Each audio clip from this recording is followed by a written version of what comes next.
Hey guys, today I have a great one for you. I'm going to give you 11 different ways that you can make your own fertilizer at home with stuff lying around your yard for free for the most part. Not only is this going to make your plants so healthy and happy and productive, but unlike commercial chemical fertilizers that can contaminate the ground or give you problems over time, this is going to actually build your soil and the microbes in it to make your plants healthier and healthier season after season. Come on, let me show you how easy it is to make your own free, healthy, natural fertilizers.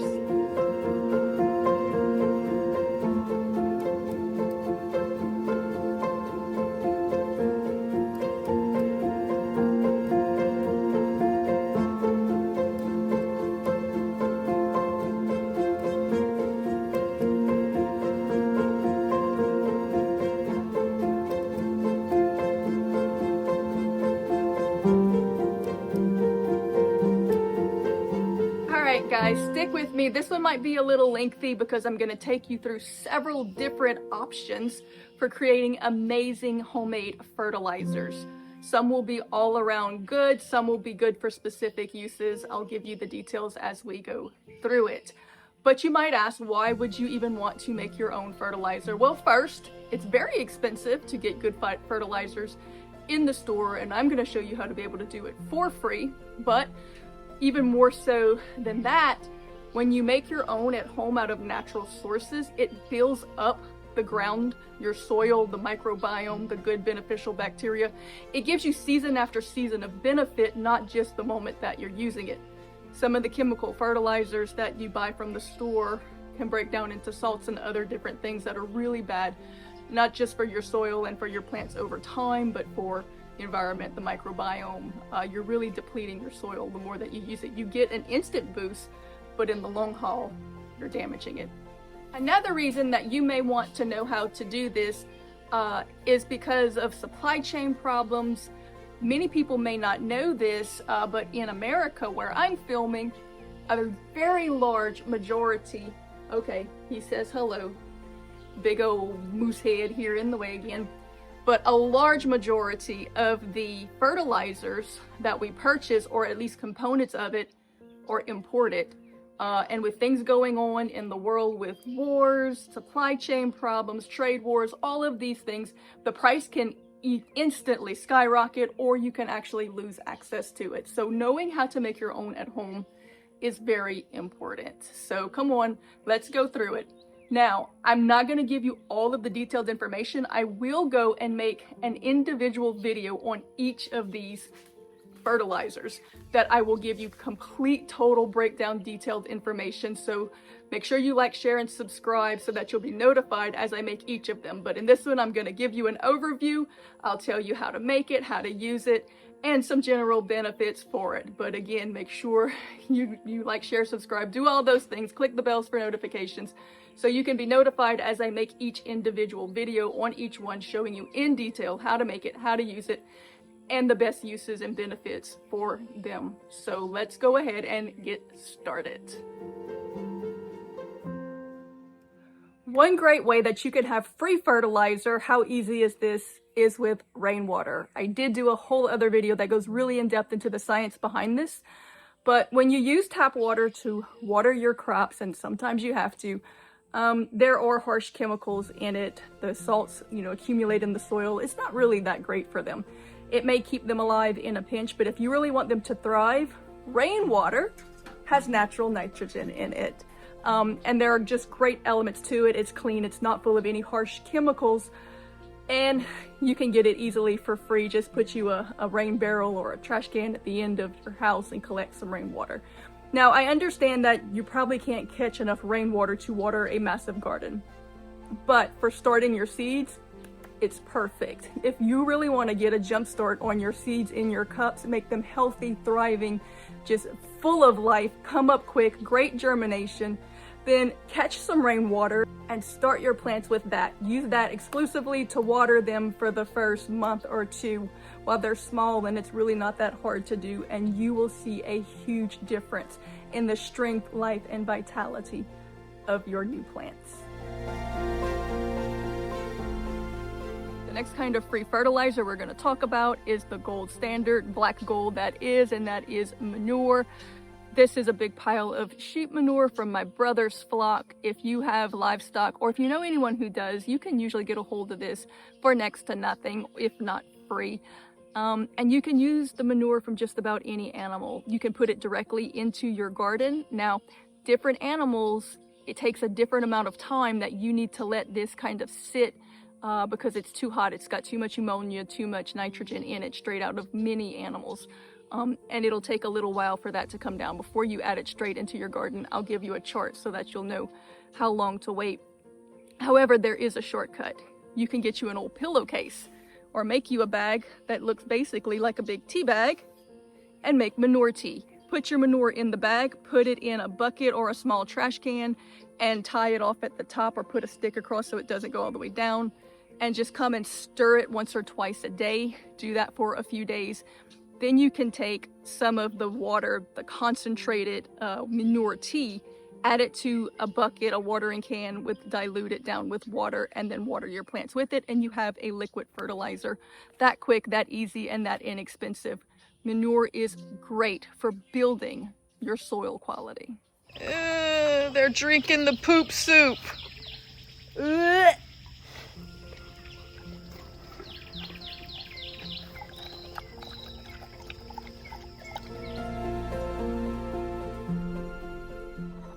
Now, of all of the manures, the best poop fertilizer you can get is rabbit. Look how sweet and cute that is. He's just running all up to me, trying to love on me. Oh my gosh, just so precious.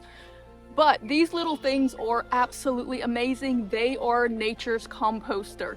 If you are a gardener, you need to get rabbits, if nothing else, just for the poop. It is the perfect fertilizer, and it does not need to be composted at all. You can add it directly to your garden. You can pick it up straight from underneath their cages, and you can put it directly in your garden. It makes these little cocoa pebbles, looks just like Cocoa Puffs, the cereal. And it slow releases into the soil, just like an amazing fertilizer. It is so good, so rich. It's actually got more of the beneficial nutrients, the nitrogen, the phosphorus, than most other animal manures, but it's safe. There's not a lot of ammonia in it, so you can put it straight. Now, you can make a tea with it, but you don't have to. I just put this stuff straight in the garden, and everything does wonderful. Everything loves it.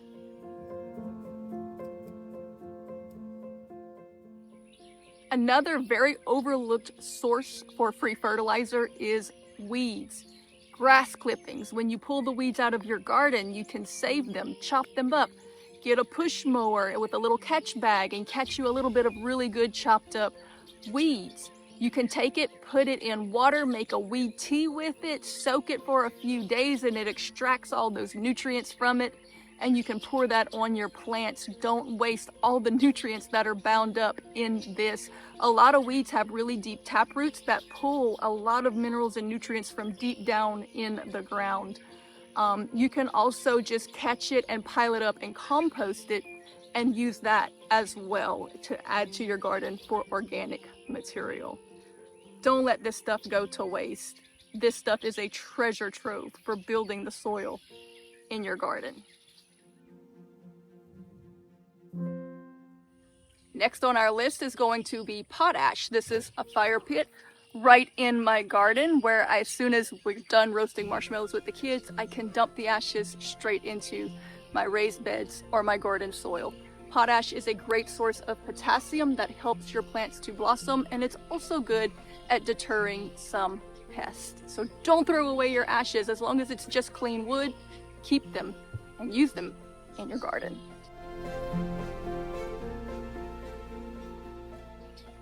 The next tip I'm going to give you is fish emulsion, or fish itself. Now, say hi to Sassy. She was abandoned here when we moved to the place. She's completely wild, but we've made friends. You'll hear some things about her in upcoming podcasts. So, she's eating out of my hand now. Nobody thought it could be done, but she's not that bad. Her's not that bad a girl. We're friends now. Now, fish is a great option for your garden, but it's also really good for your fruit trees because it's so nutrient dense. There's so much nutrition in it.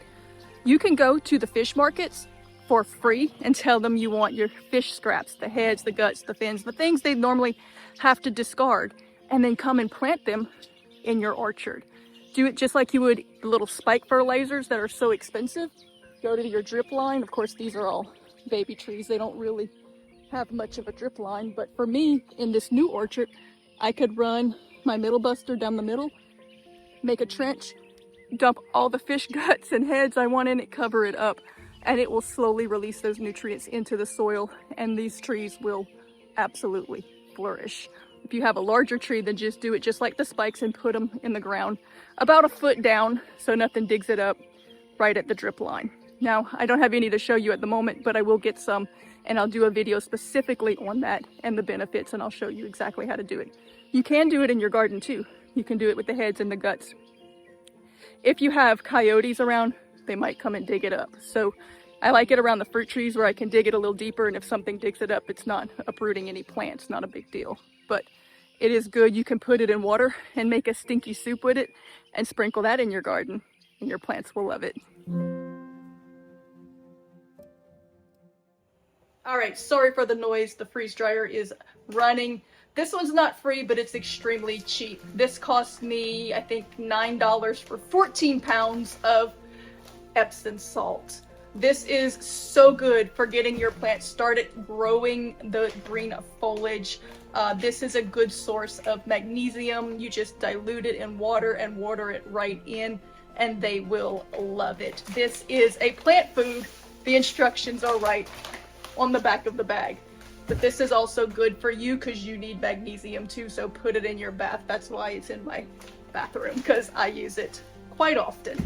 You need a good magnesium in your system to be able to take in vitamin D, which you need to take in calcium, and I digress, but it's the first block in a long chain of things that you need for your health, and so do your plants. Our next amazing natural homemade fertilizer is going to be worm castings. This is really easy to do yourself. I'll do a video and show you how to do it, how to make it, how to grow it, but it's basically worm poop. The worms eat the organic material from the worm bed, and as it goes through their guts, it produces all of these great microbiomes that are so good for your plants, that helps to bring the nutrients that is in the soil or in the organic matter that you put in into a form that is easy for the plants to take up. You can just sprinkle this right on. It's really delicate. You can sprinkle it on even the youngest plant seedlings and water it in, and it will help to bring nutrients. You can make a tea from it and water them. This is a really, really great way to help your plants get a boost, especially when they're really young. I love to use worm castings. But if you don't have access to worm castings, you can still get some benefit by actually just going buy some worms and putting them into your raised beds, and then bury a little bit of kitchen scraps in there, and they'll create their own castings as they eat them. All right, now ignore my messy corner. All you see are eggs, because this is our next amazing calcium-based fertilizer. Great for stopping blossom end rot. We're going to take the calcium that is in these eggs and make it into a form that your garden can actually use. Because if you just crumble this up in your garden or put it in your compost bin, it's going to be years before that breaks down enough for the plants to be able to actually eat it. But we can take it through a process, and I'll do a whole detailed video for you on it. So make sure you like, share, and subscribe to get those notifications. But basically, you're going to soak it in vinegar to extract the calcium and convert it into a form that your plants can take. Then you just dilute it and spray it right on them. There's a little chemical process involved, but it's super easy to do, and it will make you an amazing calcium-based fertilizer for your plants that is healthy and simple and nothing toxic in it that will hurt the microbe in your soil. Our next option for free fertilizer is going to be compost tea. This will make your plants grow into giants. You can do this easy in a small bucket, just like we did the other teas. but I like to do it in a big trash can with an aquarium aerator in it, blowing in the water, because you want to promote the growth of good bacteria that need air. So you don't have to stir it if you put this aquarium aerator in it. You can do this with anything. This can be a combination of all the things, the compost, the weeds, the different poops, all of the things together in your tea bag in here, brewing and stewing. There are also a few other things that people like to add to it to promote the growth of the good bacteria, because the great thing about compost tea is that you're promoting the availability of the nutrients and the good microbiome, so that the things that you're pouring on the plants aren't just sitting in the soil and waiting to break down. They're already in a state that is very easy for the plants to uptake. So we'll talk about this. I'll do a whole video that shows you exactly how to do it, but this is a great way to get nutrients in your garden quickly.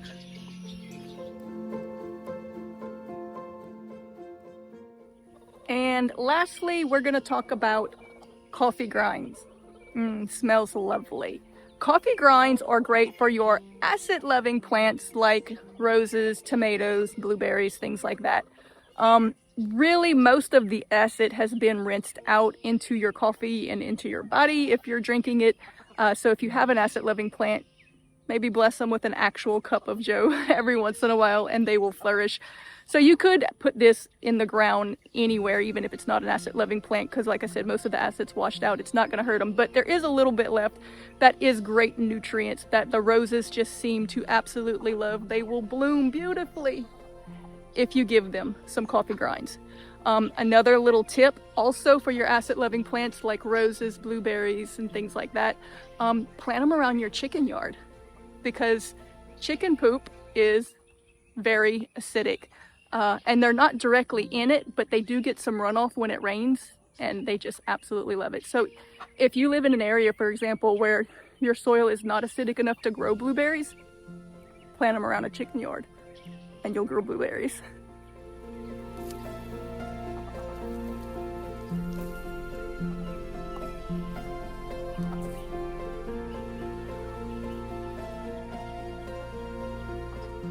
Isn't that interesting? So many great ways that we can use things that would normally be going to waste to make our own free, healthy, natural fertilizer. Okay, I'm sorry, he's not getting enough attention. If you want to come back for more of this content and information and more of him hoarding his way into the videos, make sure that you like, share, and subscribe, and do all of those things that will help you to be notified when we put out new information and new content. And if you know of any other things that will make great homemade fertilizers that we did not list in this video, make sure that you put it in the comments for others to learn from it. Thanks for watching. Stay with us, and as always, see you next time.